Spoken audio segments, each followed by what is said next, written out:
The huge technological achievements of the ancient Egyptians have fascinated people from all around the world for more than 2,000 years. The Egyptians held a unique view of death and the afterlife, with the possibility of resurrection. Death is a door through which we all must pass, and every civilization and society has tackled this issue. We have defined these cultures by their attitudes to death and how they handle the concept of what happens after. A lot of what we know about the ancient Egyptian culture and their belief in the afterlife are from funerary contexts. Those tombs that have been excavated and investigated, some of which have been robbed in antiquity, which provided limited but still important information nonetheless. The afterlife was very important. How they lived on in the physical plane was reflected in their tombs, along with all of their achievements in life, painted on the walls. So they made a copy of their life to take with them. This included food, animals, furnishings, and people. Worcester Museum looks after a collection of Egyptian artefacts. These primarily came from Harageh, the Corbett collection, and then supplemented by other donors through the years. The collection used to be bigger than this, but at some point some of these objects left us. This is ongoing work to establish what we have left and to marry those objects up against our registers. The main body of the excavations were undertaken at Harageh, a vast cemetery site under the direction of Flinders Petrie, who worked on sites under the British School of Archaeology in Egypt. Petrie was also looking into the pyramid at Lahun, so he stayed there while the rest of the excavation team stayed in cabins that they built in Harageh.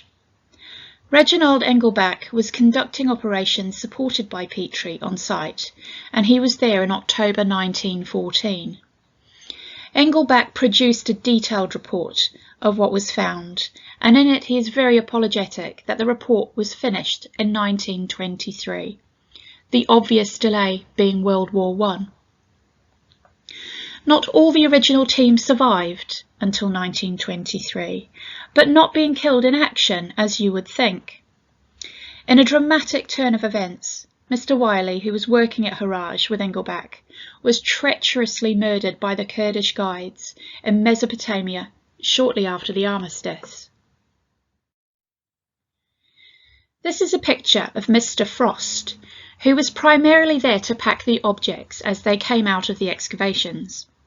These objects were to be sent to the British Museum in their cemetery groups, and after were rearranged to go to other institutions around the country. These other institutions funded the fieldwork in Egypt and were given objects to the amount proportionate to what they donated for the research. Mr. Frost donated his collection to Worcester Girls' Grammar School, and eventually it was donated by Miss D. Frost to Worcester Museum. Miss Frost, we suspect, was a relation. Harageh was a multi-period cemetery site which had been looted over the course of the centuries. However, there was still information and finds that were discovered. The finds date from pre-dynastic with the discovery of flint tools to the Coptic era, which is after the third intermediate period.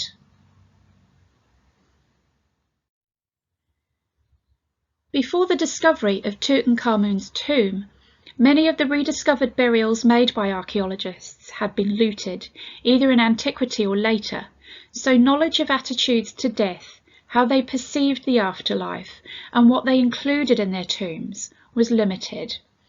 Not much of the domestic material had survived the looters, so the discovery of this particular tomb was a groundbreaking moment.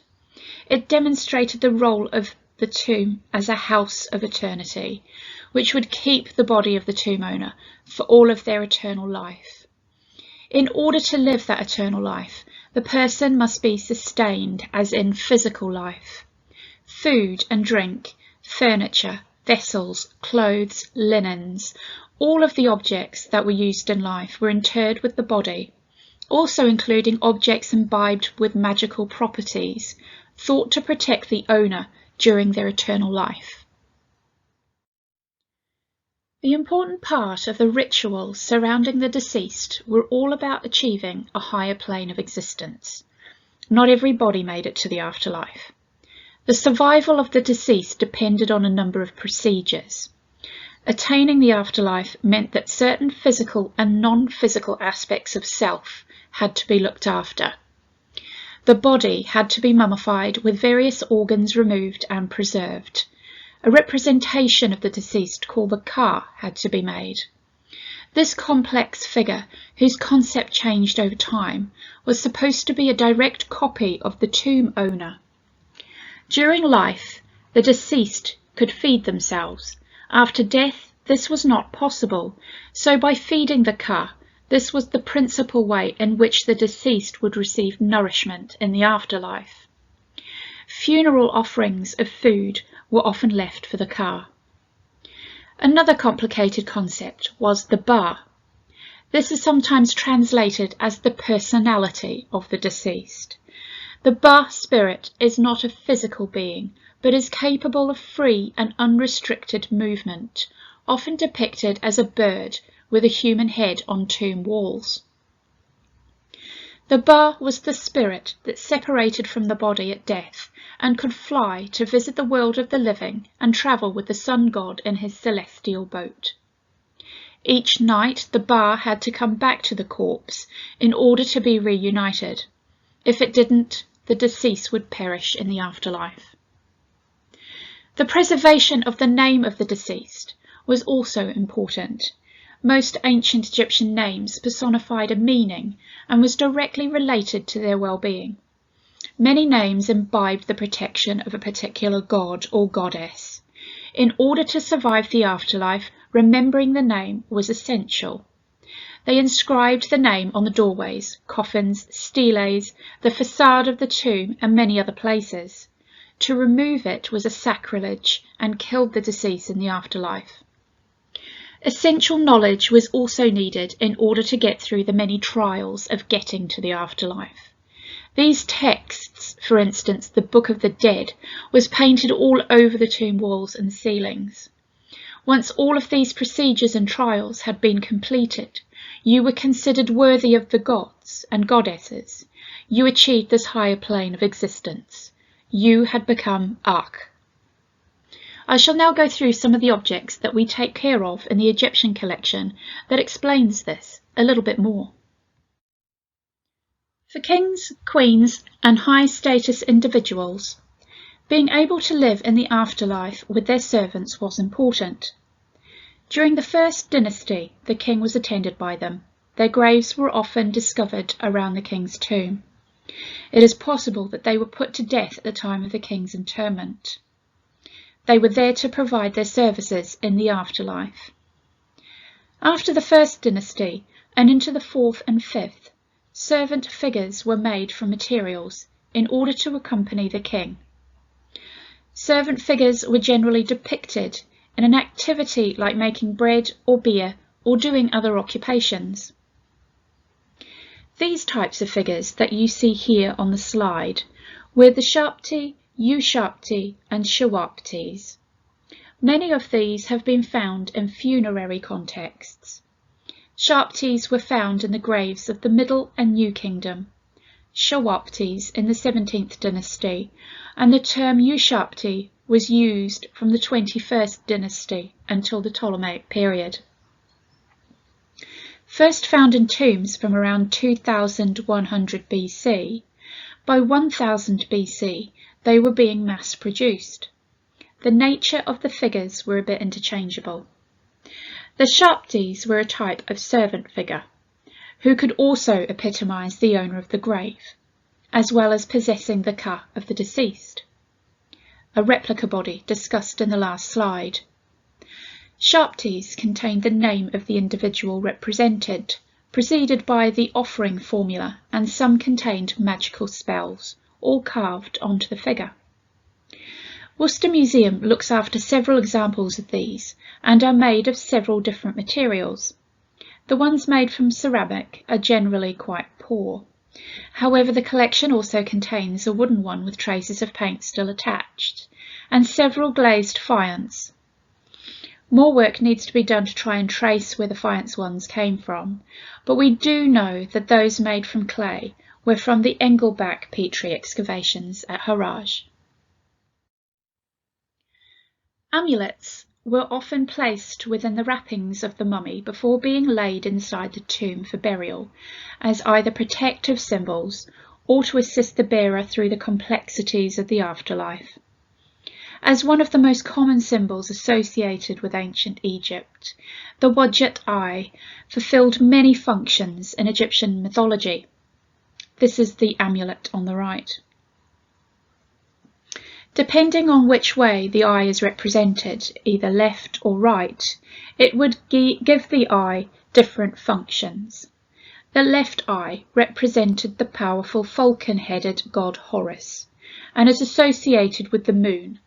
Lunar Horus embodied healing and regeneration, thought to bring safety to the wearer and let the dead pass into the afterlife without danger. The eye looking right symbolises the sun god Ra. Very much like the eye of Horus, the eye of Ra has a protective element by warding off evil and for protecting those who bear the image. The amulet to the left is a depiction of Shu. He was the powerful god of air, who was created by the great god Atum. Atum was also known by another name, Ra, who was the first god, creator himself. Shu is one of the oldest gods in the pantheon, who had a sister, Tefnut. Shu's symbol is the ostrich feather, which represented air. His main function was to support the heavens by kneeling on the earth with his arms raised above his head, holding up the sky goddess Nut. Shu was the sun's protector, as well as helping to determine the fate of souls after death, and was often worshipped in the form of a lion, and his twin sister Tefnut, a lioness. This amulet is only a few centimetres in length. Many amulets, if they were not worn, would have been included in the linen wrappings of the mummy. The pot at the top of this slide is only 2.5 centimetres tall and came from Cemetery A, which comprised of 103 graves and lay on a slight ridge about a mile south of the village of Harageh. The dates of the cemetery comprised of mainly 12th dynasty Middle Kingdom shaft tombs, which would have been around the era of the pharaohs Senusret II to Amenemhet III. The Middle Kingdom was generally considered to be Egypt's age of culture, producing great works of art and literature made only possible by the stability of the 11th dynasty. All graves from Cemetery A had been robbed in antiquity. Unfortunately, we are not sure which grave this would have come from. Little pots like these were found in many funerary contexts and have been interpreted as an offering cup. The beautiful glazed terracotta jar that you see here on the slide is 13.5 centimetres high. This also came from Harageh and is dated to the 18th dynasty. Tombs in general would have contained many objects that supported the deceased in his or her afterlife. Too many to go through for this talk, unfortunately, and Worcester Museum's collection, even though small, is no less interesting. Continuing work with the collection is ongoing and will focus on finding out more from the Corbett collection, where it came from and how it entered the museum. More research will also be undertaken, and we hope to forge links with museums that contain other collections excavated by Flinders Petrie. I really hope that you've enjoyed this presentation, and we all look forward to welcoming you to our museums in the future. Thank you for watching.